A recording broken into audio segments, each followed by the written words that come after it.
Hey guys, this is Joe from Analog Archive, back with another video. It's been about 2 months since my last video, so I decided to get on to show some of my recent finds from a few different trips that I've taken over the last about month and a half, 2 months, along with some finds from Discogs and some a local person that I've been able to find some great stuff from.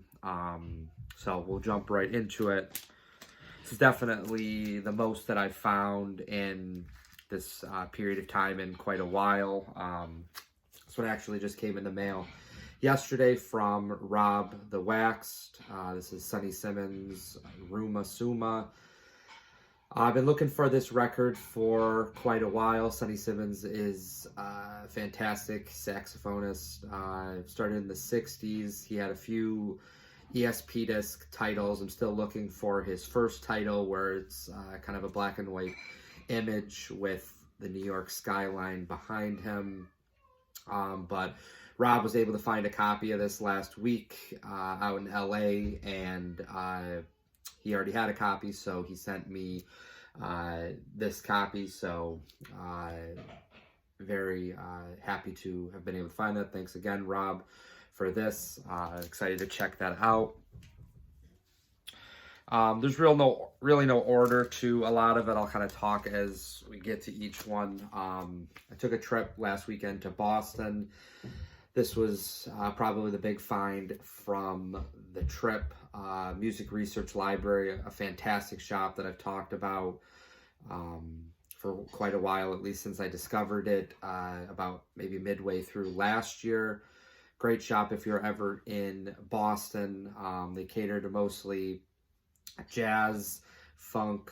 They have some rock, but jazz is definitely one of their biggest things, along with having a pretty decent selection of library records. But this is Action, the contemporary jazz quartet led by Sonny Murray. This is from, it was recorded in Copenhagen, 1964, and then came out in 1965 on the Danish Debut label. So this was kind of the somewhat sister label of Charles Mingus's Debut label from the 50s. I've had a chance to buy a copy of this last summer. Copy wasn't in great condition. It's also, these records are believed to be on polystyrene, so the records don't always sound great, but this copy sounded fantastic. The price was great as well, so that was a huge find from, again, Music Research Library. Another one that came in the mail, I found this has been on my Discogs want list for a little bit, and a copy came up recently for sale. Not an expensive one, it's usually only like $20, $25 or so, but this is Plunky, who was the the leader of Juju that then became Oneness of Juju, the great jazz funk group from the 70s and 80s. They had a few great Strata East records. I'm still looking for those. And then they started on the Black Fire Records label in the 70s, where they released under the name Oneness of Juju. So this was the kind of, again, the leader of the group, saxophonist Plunky, and really fantastic, cheaper, just jazz funk, real heavy saxophone playing from the late 80s, 1988. So a cheaper one, worth checking out if you ever kind of come across that. Next two are from a shop out in Buffalo called Soul Stop Records. I was able to find two Fela Kuti records. So this one is one of the more iconic Fela Kuti ones, definitely the most recognizable. So this is Fela Kuti with Roy Ayers. It's kind of Africa meets the U.S. Again, great like jazz, funk, Nigerian influenced, incredible playing. by both. The vocals are also great. Each side is kind of led by each other. One side is Fela Kuti, the other side is Roy Ayers. I believe they do both play on both sides, though. Yeah, I believe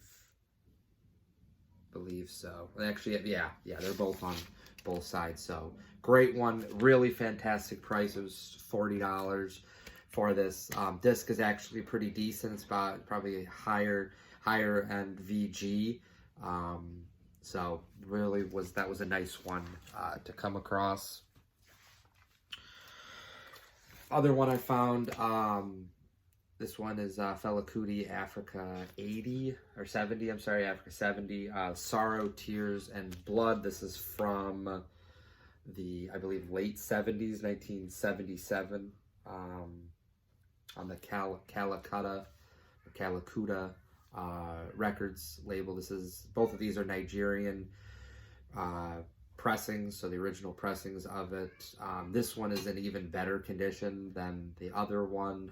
It's tough to find these African records in nice conditions. So again, Soul Stop Records in Buffalo, if you're ever out there. Newer shop, I think they just opened last year. Great one for some fantastic African funk, rock, jazz.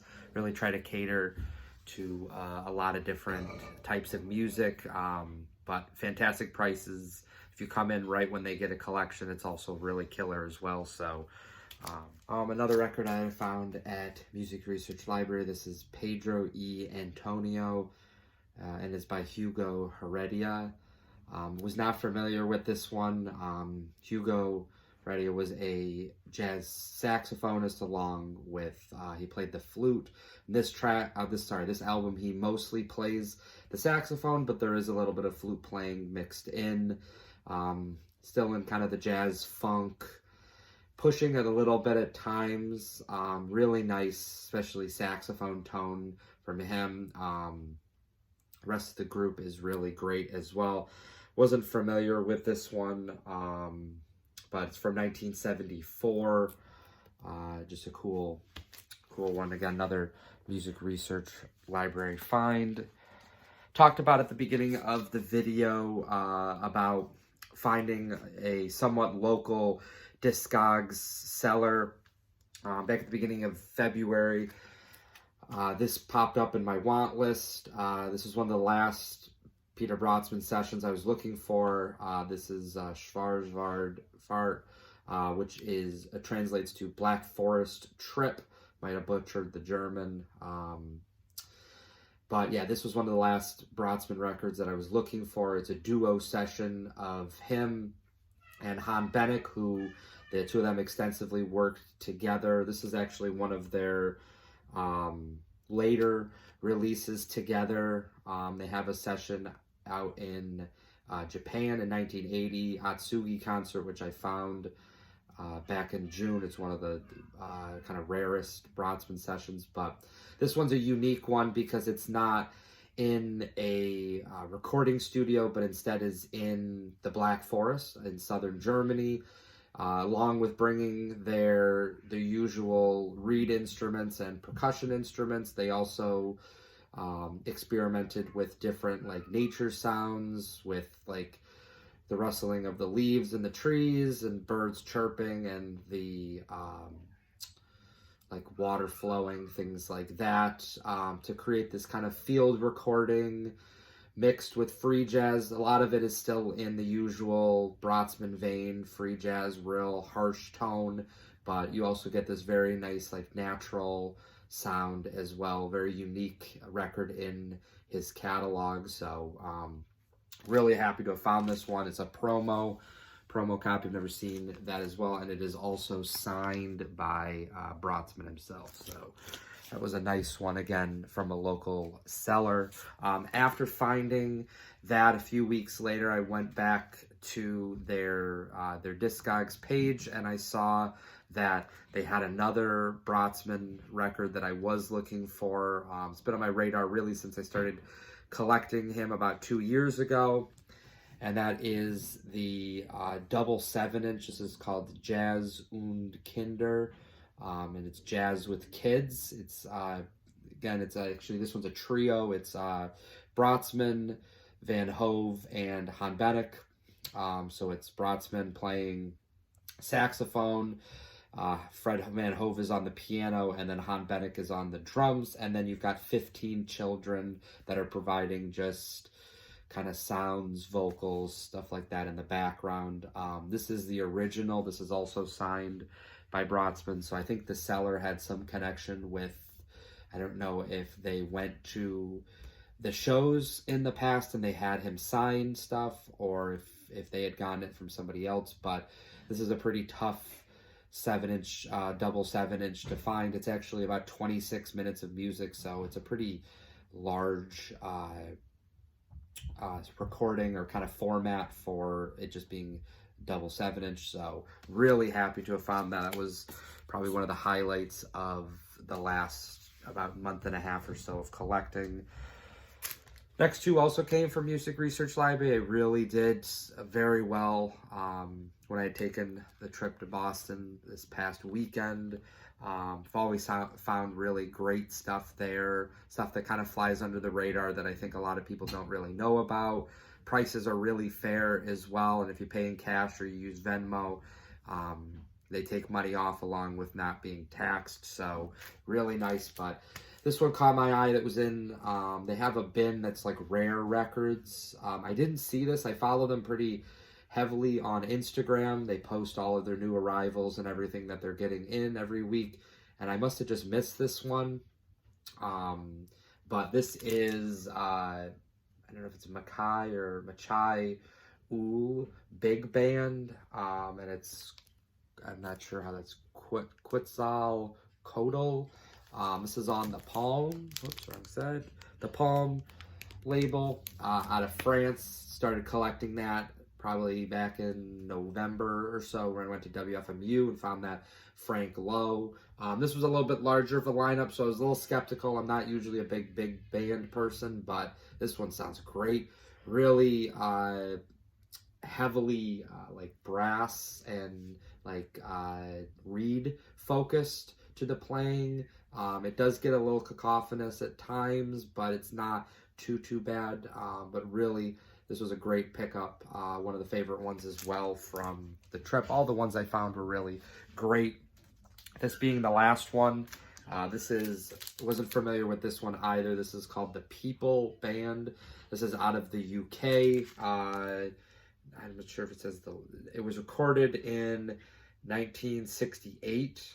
At Olympic Studios, and again came out in probably the late 60s, 68, 69. Really colorful, nice picture of an elephant on the front. This is also not a huge group to it, but it's just a bunch of, I think, UK-based free jazz players. This one was also another one really enjoyable, Blind By, so excited to have grabbed that. And then my last three finds are from a trip that I took to Florida back at the end of February. I went to a shop in Orlando that was called Uncle Tony's Donut Shop. They had been on my radar for a few years. To be honest, I just really never had the chance to kind of check them out. I also thought for the longest time that they were in Tampa and not Orlando, and so just really never checked them out when we were in the Orlando area in the past, but checked it out this time, found some great stuff, especially the last one, which I'll save for the end. But I found this one. This is K. Frimpong and his Cubana Fiestas. This is from 1977, recorded in Ghana.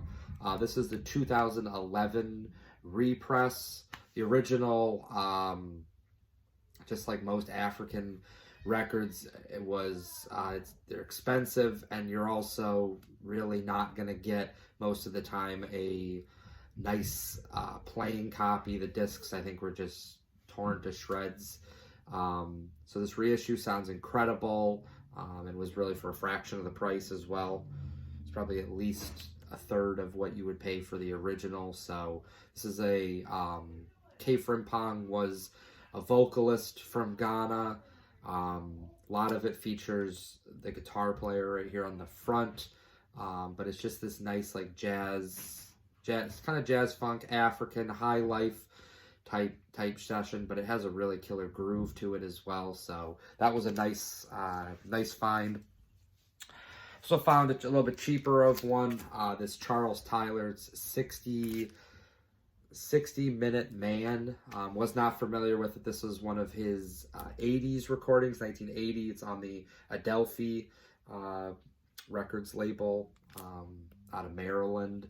So Charles Tyler's always someone that's on my radar if I find his stuff. Usually really great. He only plays the baritone sax, which I think when he kind of moved into the 80s, started to transition away from the tenor sax and started playing mostly the baritone sax. But this is real high intensity free jazz playing that most of his catalog is like. So that was a nice cheaper one that I was able to find. And then the big find, really the main reason why I went to the shop while I was there, was they had a copy of this Oneness of Juju. This is the second Oneness of Juju record. The first one I think was called African Rhythms. It's a picture of like an African mask and very colorful cover. But this is I would say this is probably the most iconic Oneness of Juju record. This is from '76 on the Blackfire label out of DC. It was a DC based group. It's also got that early record that I showed. It's got Plunky. I don't know if his last name is Nakabindi, or if you don't pronounce the N and maybe it's just Kabindi. But killer, really great stuff.